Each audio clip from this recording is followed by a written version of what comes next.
Good evening दोस्तों, मैं संदीप कुमार। मैंने आज आप सबके लिए लेकर क्या है सर, एक जबरदस्त एक मस्त टॉपिक। कंडीशन क्या देखो, सबसे पहली बात है ना कि सुपर 50 क्वेश्चन का हम क्या करने वाले हैं सर, सोल्यूशन करने वाले हैं। साइंस में ये ऐसे 50 ऑब्जेक्टिव है जो सीधे का सीधे आपके एग्जाम में लड़ेगा सर। ना तो 1% उन्हें जाएगा, ना तो 1% इन्हें जाएगा। इस सीधे का सीधे कहां से इसका कनेक्शन है सर, आपके एग्जाम से कनेक्शन है। ठीक है सर, तो एग्जाम में जाने से पहले ना ये लेक्चर सभी के पास पहुंच जाने चाहिए। ठीक है, क्योंकि ये 50 ऐसे ऑब्जेक्टिव है जो लगभग पिछले 15 साल का प्रीवियस ईयर छाटने के बाद और मॉडल पेपर को छाटने के बाद ये 50 क्वेश्चन को हमने छाटा। एक मतलब एक सीधे कनेक्शन बोर्ड एग्जाम से है। ठीक है, और हमने बहुत सारे क्लासेस पहले ले चुका हूं सर, तो पिछले सारे क्लासेस को जाकर के देख लेना। सभी का यूट्यूब पे प्लेलिस्ट बना हुआ है और इस वीडियो के डिस्क्रिप्शन में लिंक दिया होगा। और सारे क्लासेस को कर दो धुआं धुआं, तभी तो ज्वालामुखी की तरह रिजल्ट फटेगा सर। और अब की बार आपका सपना, मेरा सपना और आपकी मम्मी पापा का भी सपना है 482 से भी पार। ठीक है सर, चलिए आइएगा। पहला सवाल क्या कहता है, थोड़ी सी गौर करना। और एक बात और बता देना चाहता हूं सर, इसका पीडीएफ आपको मिल जाएगा। ठीक है, इसका पीडीएफ आपको कहां मिलेगा, टेलीग्राम पे मिलेगा। ठीक है, टेलीग्राम पे आपको सर्च करना है संदीप कुमार। टेलीग्राम पे आपको सर्च करना है क्या, संदीप कुमार। ठीक है, संदीप कुमार लिखने के बाद अगर मेरा आईडी नहीं आएगा तो आप सर्च कर लीजिएगा @ क्या सर्च कीजिएगा, @संदीप 7295। ठीक है सर, इसमें लगभग आपको 8000 से प्लस लगभग 9000 आपको इसमें फॉलोवर्स मिल जाएंगे। ठीक है सर, वही आईडी ज्वाइन करना जिसमें 9000 रहेगा। ठीक है सर, 8000 से प्लस रहेगा। ठीक है, चलो आना। हम लोग क्या कहते हैं, थोड़ी सी गौर करना। कहते हैं कौन लेंस अपसारी लेंस भी कहा जाता है, कौन सा लेंस को अपसारी लेंस भी कहा जाता है। ठीक है, 1 नंबर सवाल है। देखो सर, जब आपके पास बोले ना कौन सा लेंस को अपसारी, इस बात को समझना है। अगर आपको बोलेगा सर कि अवतल लेंस का दूसरा नाम, या फिर आपसे बोलेगा सर उत्तल लेंस का दूसरा नाम, ठीक है, या आपसे बोलेगा सर अवतल दर्पण का दूसरा नाम। मैंने क्या बोला मेरे भाई, अवतल दर्पण का दूसरा नाम या फिर उत्तल दर्पण का दूसरा नाम। अगर आपसे बोलेगा अवतल लेंस का दूसरा नाम, अवतल लेंस का दूसरा नाम तो अपसारी लेंस होता है। क्या होता है सर, अपसारी लेंस होता है। ठीक है, क्या होता है, अपसारी लेंस होता है। ठीक है सर, उत्तल लेंस का दूसरा नाम होता है सर अभिसारी लेंस होता है। क्या होता है सर, अभिसारी लेंस होता है। ठीक है सर, क्या होता है, अभिसारी लेंस होता है। ठीक है, इस बात को समझ जाना। अगर आपसे पूछेगा सर, या आपसे पूछेगा मेरे भाई, आपसे पूछेगा मोहतरमा कि अवतल दर्पण का दूसरा नाम, अवतल दर्पण का दूसरा नाम। ठीक है, अवतल दर्पण का दूसरा नाम बोलेगा ना सर, तो अवतल दर्पण का दूसरा नाम होता है अभिसारी दर्पण। क्या होता है, अभिसारी दर्पण। क्या होता है, अभिसारी दर्पण। उत्तल दर्पण का दूसरा नाम बोलेगा सर तो होता है अपसारी दर्पण। अपसारी दर्पण, अपसारी दर्पण। एक के साथ कै गो क्लियर हुआ, 4 गो क्लियर हुआ। ठीक है, तो यही तो चीज है मेरे पास पढ़ने का सर, यही तो, इसी को तो कहा जाता है एसके साइंस क्लासेस। ठीक है, आना। हमसे पूछा कौन सा लेंस को अपसारी लेंस भी कहा जाता है, तो अपसारी लेंस बोले सर तो अवतल लेंस, यानी ऑप्शन नंबर आपका ए हो गया। ठीक है, अभिसारी लेंस का दूसरा नाम क्या है, उत्तल लेंस, या फिर उत्तल लेंस का दूसरा नाम क्या है, अभिसारी लेंस।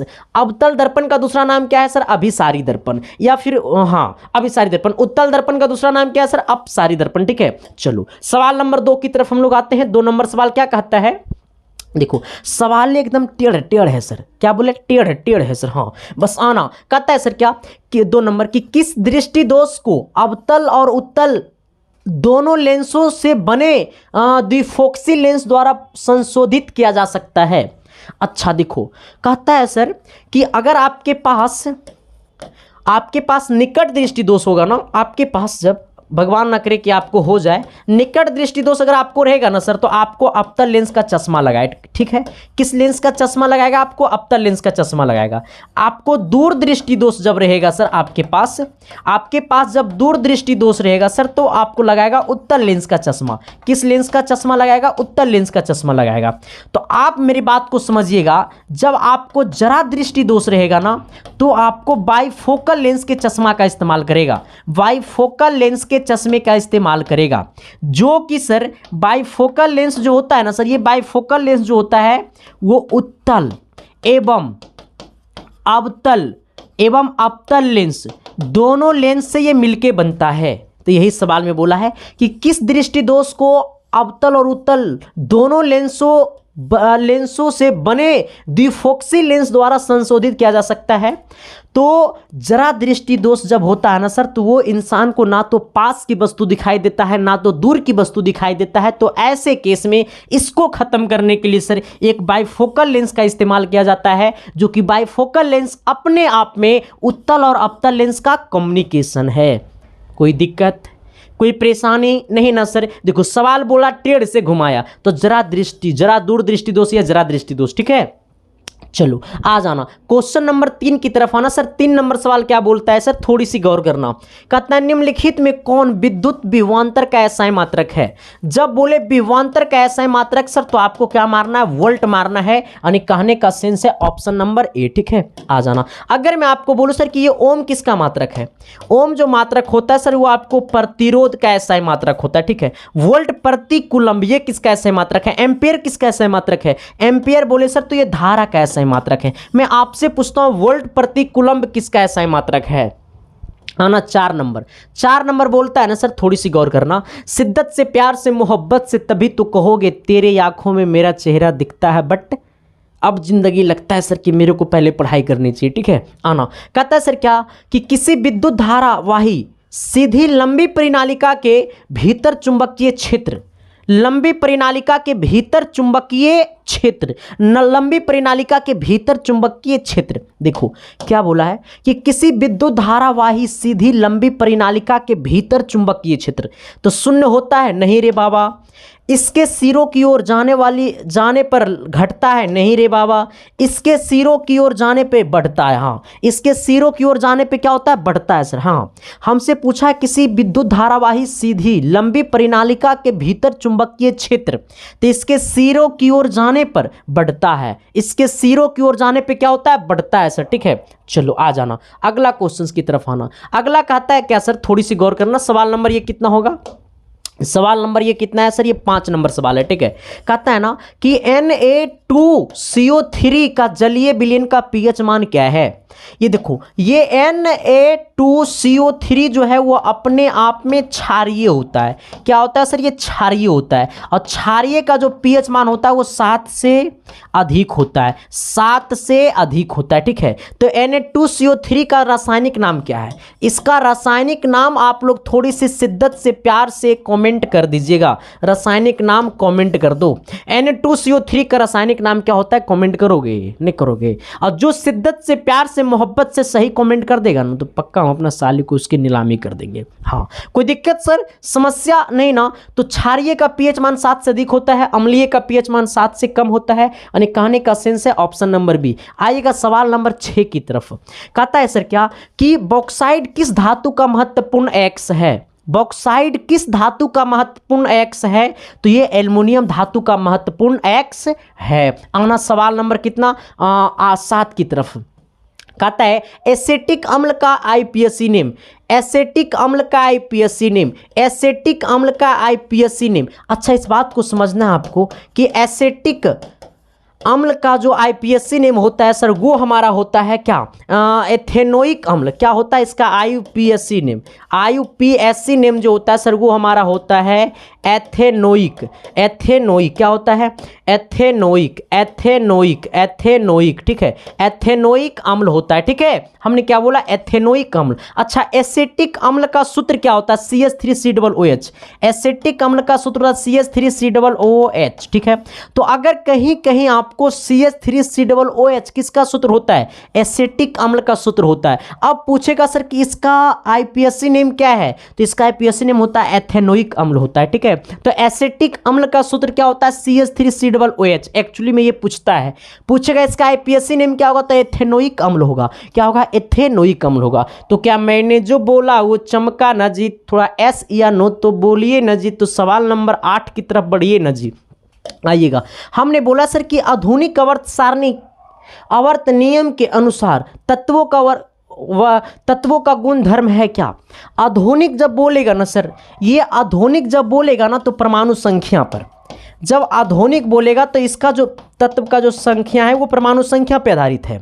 अगर आपसे मेंडलीफ बोलेगा, क्या बोलेगा, मेंडलीफ बोलेगा सर, ठीक है, मेंडलीफ बोलेगा तो परमाणु द्रव्यमान, क्या मारिएगा, परमाणु द्रव्यमान मारिएगा, ठीक है, परमाणु द्रव्यमान मारिएगा। तो यहाँ पे बोला कि आधुनिक आवर्त नियम के अनुसार तत्वों का गुण धर्म है, परमाणु द्रव्यमान के आवर्त फलन पर नहीं बाबा, परमाणु द्रव्यमान का है ये मेंडलीफ का, ठीक है सर, हाँ ना, परमाणु संख्या का आवर्त फलन बिल्कुल सही जवाब।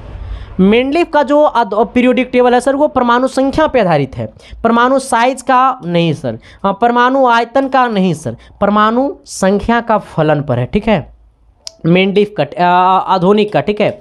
9 नंबर सवाल कहता है पादप में जाइलम उत्तरदायी है, पादप में जाइलम उत्तरदायी है, पादप में जाइलम, देखो जब बोलेगा सर कि पादप में जाइलम उत्तरदायी है, कहाँ पे सर, जाइलम उत्तरदायी है, जाइलम उत्तरदायी है, जब बोलेगा पादप में जाइलम उत्तरदायी है तो जल का वाहन, जल का वाहन या भोजन का वाहन, जल का वाहन या भोजन का वाहन, भोजन का वाहन, भोजन का वाहन, ठीक है। हमने क्या बोला है कि पादप में जाइलम उत्तरदायी है तो जल का वाहन चाहे भोजन का वाहन, ठीक है, जल का वाहन चाहे भोजन का वाहन, यानी ऑप्शन नंबर क्या हो जाएगा, ए नंबर हो जाएगा, ठीक है, हाँ ना। 11 नंबर सवाल की तरफ आना सर, कहता है कि पत्तियों में गैसों का आदान प्रदान कहाँ होता है, पत्तियों में गैसों का आदान प्रदान, पत्तियों में गैसों का आदान प्रदान सीरा नहीं भाई, रंध्र द्वारा होता है, ठीक है, पत्तियों में गैसों का आदान प्रदान कहाँ से होता है सर, तो रंध्र के द्वारा होता है, किसके द्वारा होता है, रंध्र के द्वारा होता है, ठीक है। ये देखो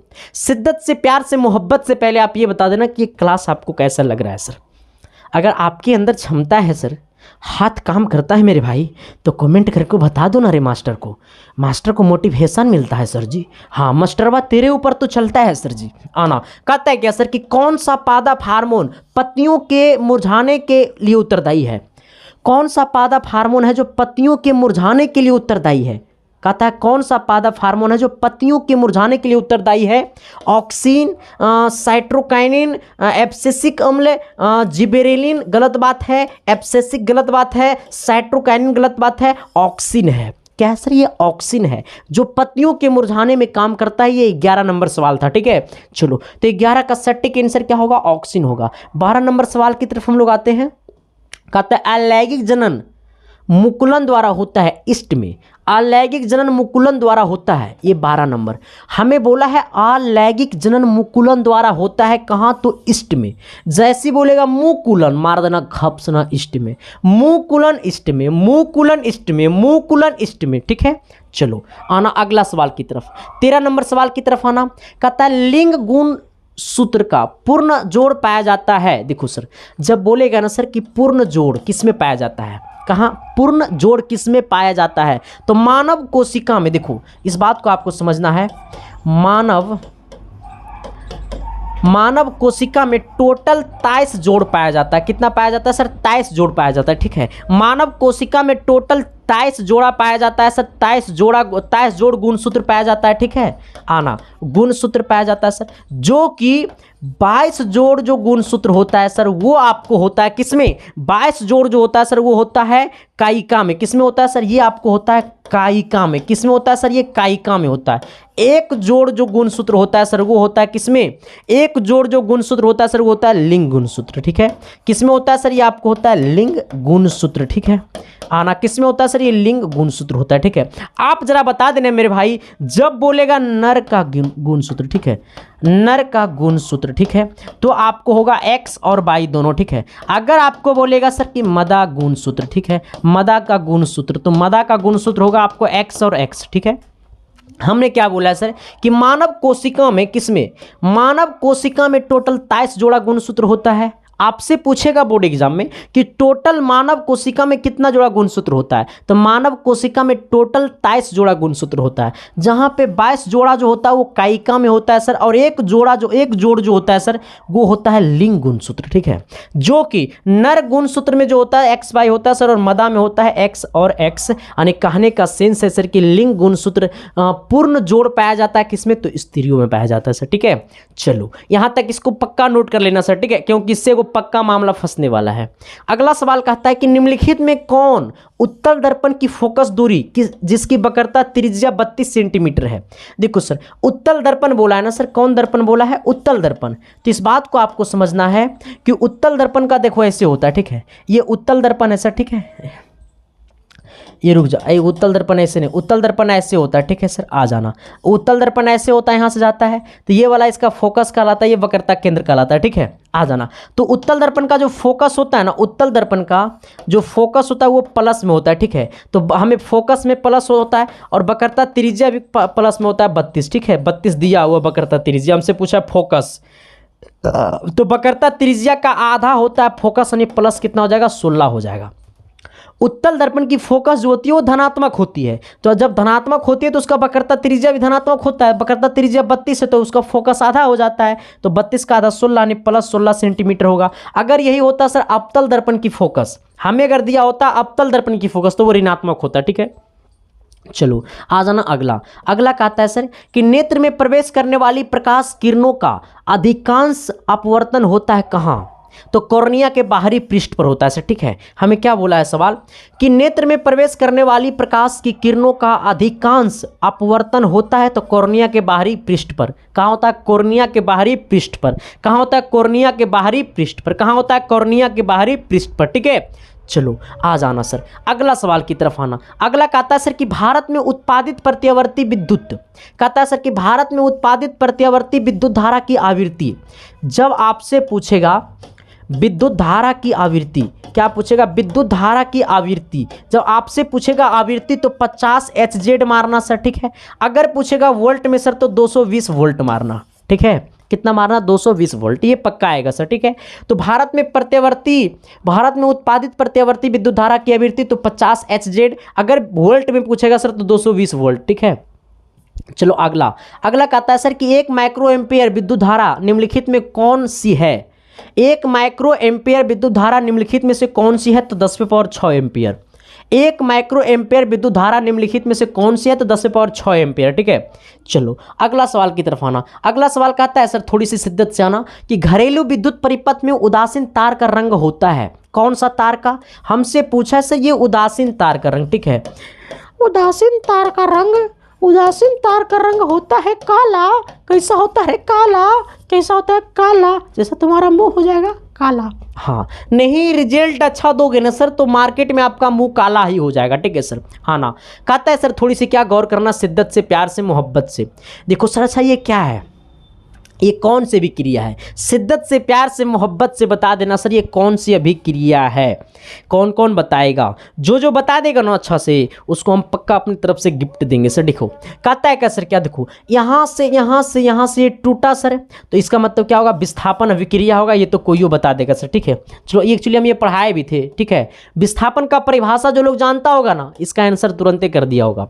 कहता है कोई बिलियन नीले लिटमस पत्र को लाल कर देता है, जो बिलियन नीले पत्र को करेगा लाल, जो बिलियन नीले पत्र को करेगा लाल वो अपने आप में कहलाएगा अम्ल, और जो बिलियन लाल को करेगा नीले,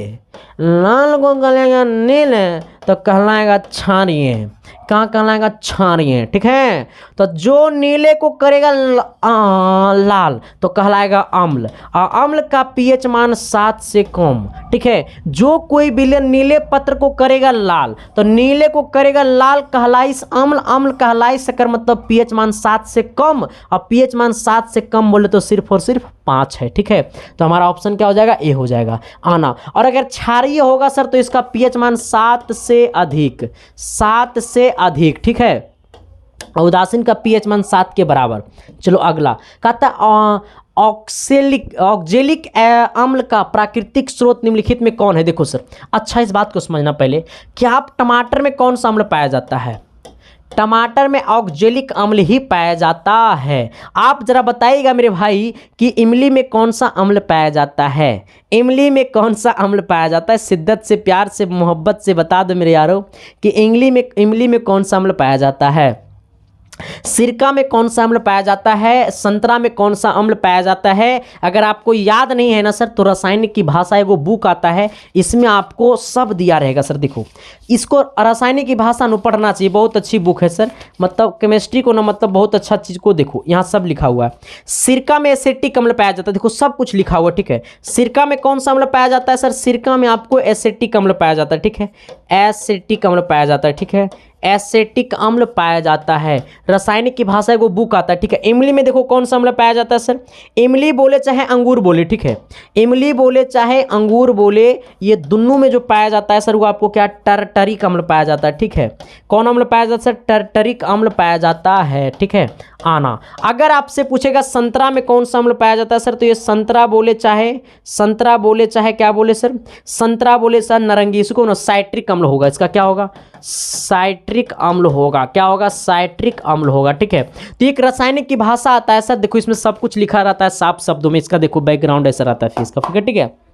ये बुक पढ़ने की चीज़ है, ठीक है। आना तो कहता है एसिटिक अम्ल का प्राकृतिक स्रोत क्या है, तो संतरा में हमारा एसिटिक अम्ल जो होता है वो हमारा किस में पाया जाता है, तो ऑक्जेलिक अम्ल का प्राकृतिक स्रोत क्या है, तो ऑक्जेलिक अम्ल जो होता है सर वो टमाटर में पाया जाता है। एसिटिक अम्ल आपको सिरका में पाया जाता है, इमली में पाया जाता है टर्टरिक अम्ल, साइट्रिक अम्ल पाया जाता है संतरा में, ठीक है। आना इसी को ना बोलता है नारंगी रे शायद, ना। अब बोलेगा सर कि प्रोपेन का आणविक सूत्र क्या होगा, आई आणविक सूत्र क्या होगा, यानी प्रोपेन का आणविक सूत्र दिया हुआ तो हमको बताना सह संयोजक अवंधन। देखो पहले ये समझो कि ये किस ग्रुप का है, सह संयोजक अवंधन निकालने का सिंपल तरीका कि पहले आप ये समझो कि ये किस ग्रुप का है। देखो n का वैल्यू कितना है 3, n बराबर 3 है तो ये कितना है 3 दूनी 6 2 8, यानी कहने का सेंस है सर कि ये जो हमारा है वो एल्केन ग्रुप के, किस पे है, एल्केन पे है सर, ठीक है। किस पे है सर, ये किस पे है सर, ये एल्केन पे है, ठीक है। किस पे है, ये एल्केन पे है सर, ठीक है। एल्केन का जनरल फार्मूला होता है CnH2n+2 होता है। देखो n के जगह 3 रखो, 3 हो गया, 3 दूनी 6 2 8 हो गया, ठीक है। अब एल्केन में जो होता है सर वो कार्बन और कार्बन के साथ सिंगल बॉन्ड बनाता है। यहाँ पे क्या कार्बन, 3 कार्बन, तो 1 और 2 और 3 कार्बन हो गया। आना एक कार्बन के साथ क्या है हाइड्रोजन, 4 गो, तो ये वाला कार्बन है इसके साथ 4 गो होनी चाहिए, तो एक इधर एक इधर एक इधर एगो इधर है, तो ये कार्बन के साथ 4 गो हो गया, 1 2 3 4। इसके साथ 2 गो है, 2 गो भी और चाहिए, 4 गो हो जाएगा। इसके साथ 1 है अभी 3 और चाहिए, आप गिनना 1 2 3 4 5 6 7 8, देखो 8 गो हाइड्रोजन है कि नहीं, देखो 1 2 3 4 5 6 7 8, एक मतलब हम लोग फिगर सही बनाए हैं। अब आपसे पूछा है संयोजक अवंध, ठीक है, संयोजक अवंध पूछा है, ठीक है, संयोजक अवंध पूछा है, ये ना पूछा है। अब आ जाना सर ये कैसे निकलता है, इसमें जितना लाइनें है ना सबको गिन दो, 1 2 3 4 5 6 7 8 9 10, यानी इसमें कितना संयोजक अवंध होगा सर, 10 संयोजक अवंध होगा, ठीक है। इसमें जितना लाइनिंग है ना सबको गिन दो, यही क्या कहलाएगा, इसका संयोजक अवंध कहलाएगा, ठीक है। बस सर फिगर कैसे बनी बत्तीसा निकाल के हंसो, इसे तो थोड़ा सा मारेंगे ना सर कलम से तो टूट जाएगा दत्तबा, ठीक है। सर ये पढ़ने का है PSC नेमिंग में, ठीक है, सब कुछ हम ही पढ़ा दे रहे, तो शादी के बाद क्या पढ़ोगे, बकलूला सब। देखो इधर शिद्दत से प्यार से मोहब्बत से देखना, ठीक है, सब कुछ हम ठीक कर देंगे। चलिए आइएगा, कहता है आधुनिक आवर्त सारणी में बाएं से दाएं जाने पर परमाणु साइज का आकार क्या होता है। देखो सर किसमें, आधुनिक आवर्त सारणी में, मेंडलीफ में नहीं, आधुनिक आवर्त में। किसमें, आधुनिक आवर्त में। कहाँ से कहाँ जाएंगे, बाएं से दाएं जाएंगे, ठीक है। बाएं से जब दाएं जाएंगे सर तो हमारा क्या होगा, बाएं से दाएं जब जाएंगे तो परमाणु साइज, क्या हमसे पूछा, परमाणु साइज तो घटता है सर, ठीक है। बाएं से दाएं जाएंगे तो हमारा क्या होता है, घटता है, क्या होता है, घटता है, ठीक है। बाएं से दाएं जाएंगे तो क्या होगा, घटेगा, क्या होगा, घटेगा, ठीक है। चलो आना अगला क्वेश्चन की तरफ। अगला कहता है सर क्या कि आधुनिक आवर्त सारणी में कितने उदर्ग स्तंभ होते हैं। ये सवाल नंबर कितना है, पहले रुको, तो ये सवाल नंबर आपको हो जाता है सर, हो जाता है सर 24 नंबर। आप जरा 24 का सटीक आंसर बताइएगा मेरे भाई कि क्या होगा। सब कोई कमेंट बॉक्स में कमेंट करेगा, 24 का सटीक आंसर सब कोई कमेंट बॉक्स में कमेंट करेगा सर, तो करेगा। और जो लोग नहीं करेगा ना तो समझ लेना भाई हम क्या करेंगे, जो सही आंसर कर देगा कमेंट अपना साली को नीलामी कर देंगे। और कितना लोग कहेगा सर आप नहीं करते हैं, पहले हमको तो सेट होने दो भाई। कहता है मैग्नीशियम फीता को जलाया जाता है तो उत्पन्न आग की लौ होती है चमकीला उजाला।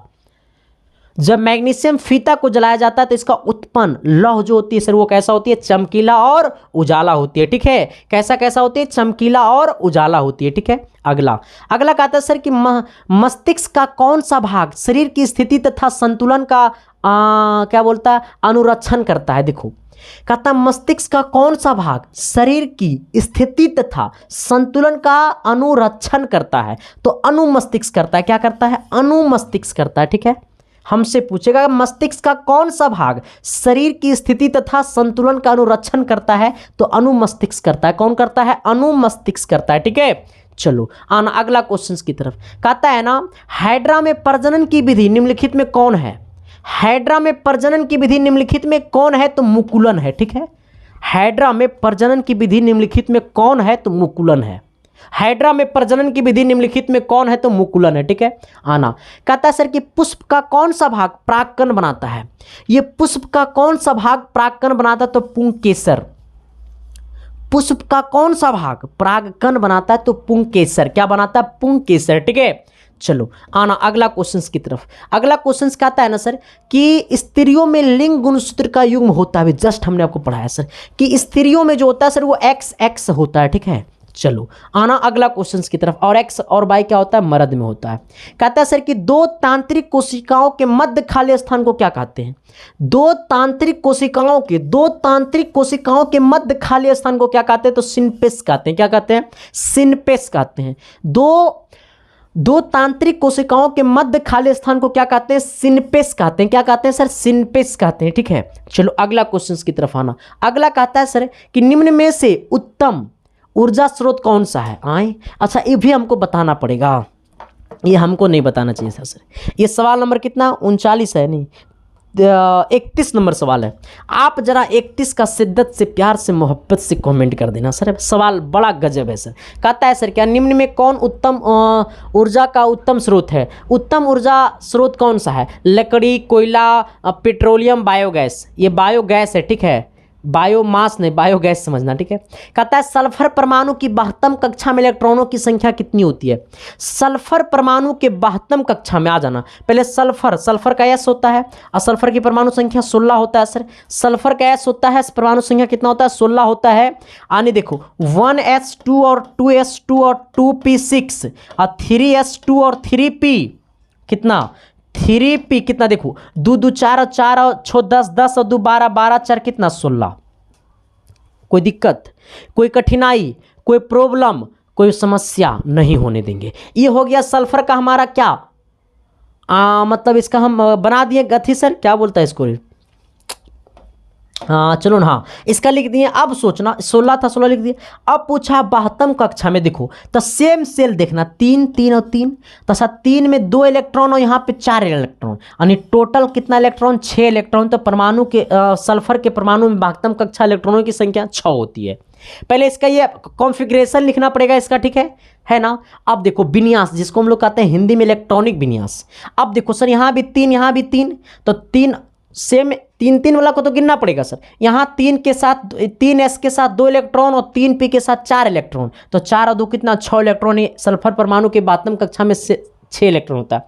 मानव हृदय में कोष्ठों की संख्या, कोष्ठों की संख्या पूछे चाहे कक्षा की संख्या पूछे तो क्या मारना है सर, कोष्ठों की संख्या चाहे कक्षा की संख्या 4 मारना है। ठीक है, चलो आना अगला क्वेश्चन की तरफ। अगला क्या कहता है, थोड़ी सी गौर करना। कवक में पोषण की कौन सी विधि पाई जाती है, कवक में पोषण की कौन सी विधि पाई जाती है, तो मृतजीवी विधि पाई जाती है सर। ठीक है, कौन विधि पाई जाती है, मृतजीवी विधि पाई जाती है। किसमें, कवक में, किसमें, कवक में। ठीक है, लेकिन हाँ सर इस बात को आपको समझना है कि बायोलॉजी में जितना भी सवाल आता है ना, किसमें, बायोलॉजी में जितना भी सवाल आता है ना सर, उस सारा का सारा क्या होता है सर, ये इंपॉर्टेंट होता है, मतलब थोड़ा सा लॉजिकली सवाल होता है बायोलॉजी से। ठीक है, चलो आ जाना अगला सवाल की तरफ।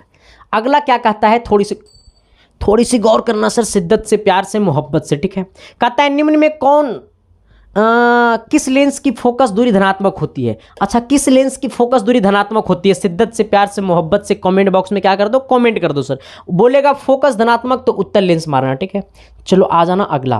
कहता है सर कि विद्युत ऊर्जा का व्यापारिक मात्रक क्या होता है? अच्छा, विद्युत ऊर्जा का व्यापारिक मात्रक सर तो यूनिट मार देना, ठीक है। क्या मार देना? यूनिट मार देना, ठीक है। चलो अगला। अगला कहता है सर कि मानव नेत्र की दूर बिंदु, क्या पूछा? मानव नेत्र की दूर बिंदु, तो दूर बिंदु मारना क्या है? अनंत। दूर बिंदु क्या मारना है? अनंत। अगर पूछेगा सर निकट बिंदु, अगर आपसे पूछेगा निकट बिंदु, तो निकट बिंदु जो है वो मारना है 25 सेंटीमीटर। कितना सेंटीमीटर?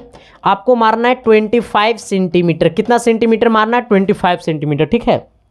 अगर आपसे पूछेगा निकट बिंदु, तो निकट बिंदु आपको कितना मारना है? 25 सेंटीमीटर। दूर बिंदु कितना मारना है सर? अनंत मारना है, ठीक है। चलो अगला क्वेश्चन की तरफ आ जाना। अगला क्या कहता है कि हाइड्रोजन के दो परमाणु के बीच कितने अबंध बनाते हैं? हाइड्रोजन के दो परमाणु के बीच कितने अबंध बनाते हैं? हाइड्रोजन के दो परमाणु के बीच कितने अबंध बनाते हैं? देखो, हाइड्रोजन के दो परमाणु तो एक अबंध बनाते हैं। कितने? एक अबंध बनाते हैं, ठीक है। चलो अगला कहता है कौन सा कार्बन यौगिक के सबसे अधिक अभिक्रियाशील है? कौन सा कार्बन? बोलेगा अधिक अभिक्रियाशील ना, तो जब अधिक अभिक्रियाशील बोलेगा तो आपको मारना क्या? एथेन। क्या मारना है? इथेन। क्या मारना है? इथेन। क्या मारना है? इथेन, ठीक है। अधिक अभिक्रियाशील इथेन, अधिक अभिक्रियाशील एथेन, ठीक है। चलो आना अगला। अगला क्या कहता है सर? कहता है ना आधुनिक आवर्त सारणी में समूहों की संख्या कितनी है? ये भी सवाल हम नहीं बताएंगे, ये भी हम नहीं बताएंगे सर, ये बहुत ईजी सवाल है सर, आपको बताना पड़ेगा। 41 नंबर सवाल, 41 का शिद्दत से, प्यार से, मोहब्बत से कमेंट कर दो सर, ठीक है।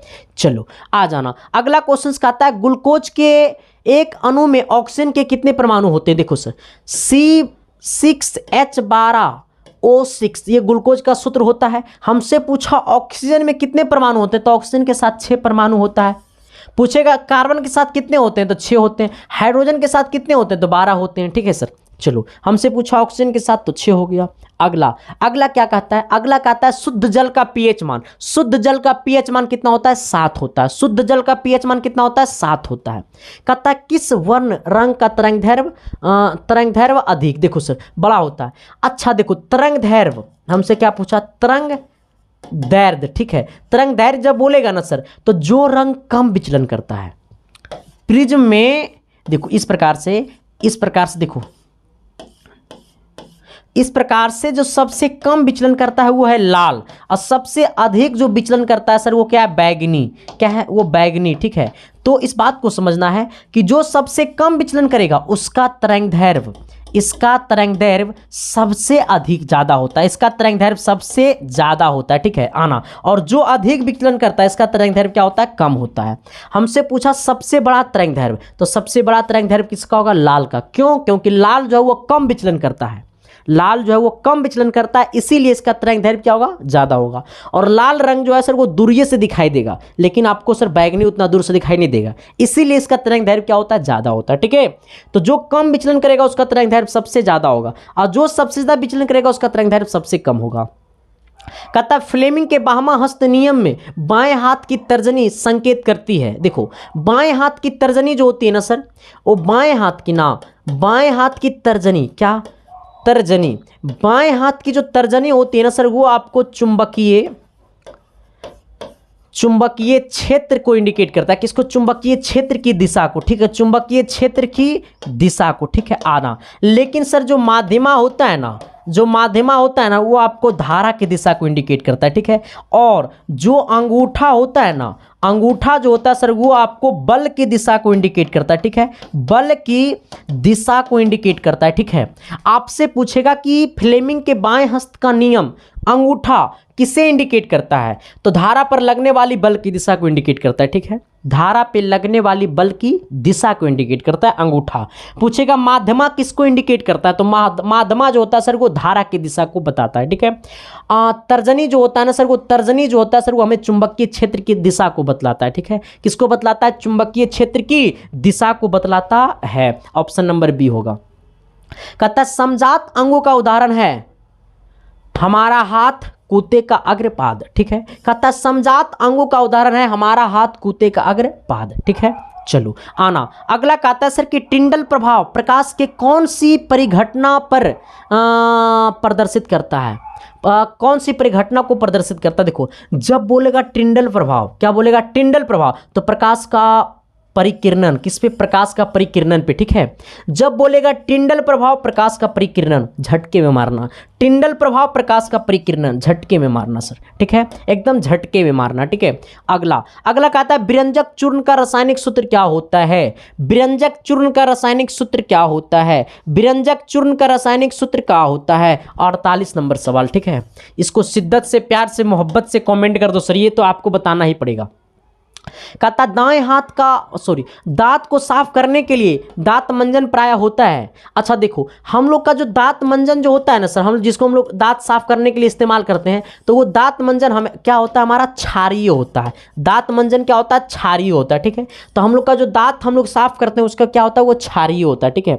चलो आना अगला कहता है सर कि क्लोरीन के परमाणु की 72 कक्षा में इलेक्ट्रॉनों की संख्या कितनी होती है। क्लोरीन परमाणु के 72 कक्षा में आ जाना। अच्छा क्लोरीन का क्या होता है सर, ये 17 होता है, ठीक है। क्लोरीन का क्या होता है, 17 होता है। क्लोरीन का क्या होता है, 17 होता है, ठीक है।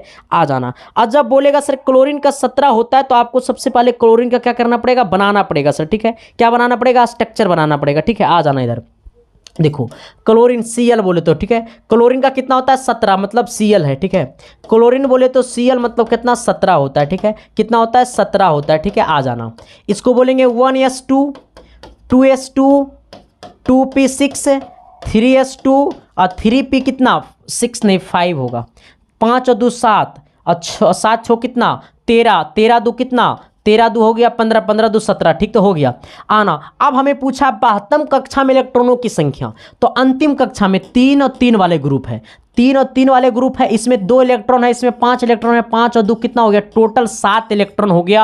यानी कितना हो गया सर, ये 7 इलेक्ट्रॉन हो गया, ठीक है। कितना हो गया, 7 इलेक्ट्रॉन हो गया। अगला कहता है सर कि एल्केन का सामान्य सूत्र क्या होता है।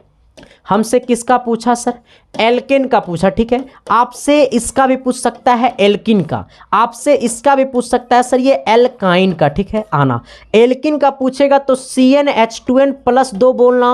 एल्किन का पूछेगा तो CnH2n 2 बोलना, ठीक है, प्लस 2 बोलना। एल्किन का पूछेगा तो CnH2n बोलना। एल्काइन का पूछेगा तो CnH2n माइनस 2 बोलना, ठीक है।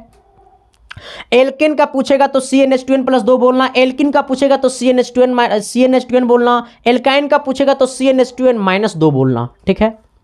यहां तक कोई दिक्कत, कोई समस्या, कोई परेशानी, कोई कष्ट नहीं है ना सर। तो हम टोटल आपके लिए सर 50 क्वेश्चन हम करवा दिए हैं, ठीक है। आप जरा बताना मेरे गुरुजी का आपको ये क्लास कैसा लगा। अगर अच्छा लगा सर तो शिद्दत से, प्यार से, मोहब्बत से चैनल को सब्सक्राइब कर देना है और सभी दोस्तों के पास शेयर कर देना है, एकदम हिला के ठोक दो सर, ठीक है। बस मिलते हैं आप सबके बीच अगली क्लास में, तब तक के लिए बाय। इसी प्रकार से प्यार आशीर्वाद बनाए रखना सर, ये आपका भाई है और ये पूरा आपका परिवार है, ठीक है sir. Thank you, love you.